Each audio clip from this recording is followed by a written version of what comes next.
mga talento, mga tinig na bumabasag sa katahimikan, mga galaw ng humulma sa entablado, mga obra na bumubuhay sa kulay ng mundo.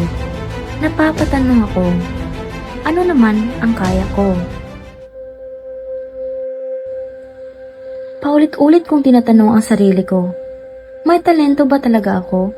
O baka isa lang akong tagapanood sa entablado ng mundo?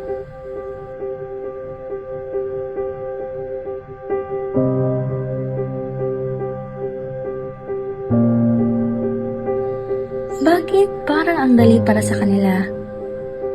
Bakit parang ako wala?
Pero sa katahimikan, sa gitna ng pagdududa, may munting boses na unti-unting lumalakas.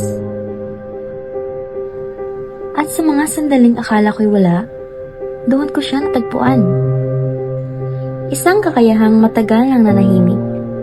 Isang talento, hindi man sigaw, ay may lalim.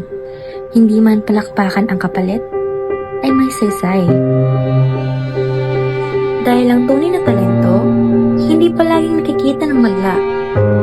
Minsan, ito'y nasa paraan ng iyong pag-iisip o sa sining ng pagiging totoo sa sarili mo.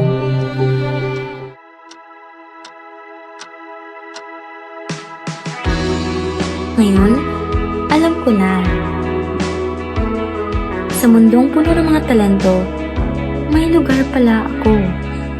Dahil ang talento ko, tahimik man ay totoo. Buhay at may kabuluhan.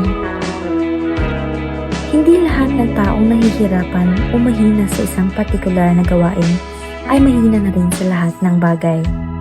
Maaaring may kakulangan sila sa isang aspeto, ngunit mayroon naman silang natatagong talento o lakas na hindi pa nakikita ng iba.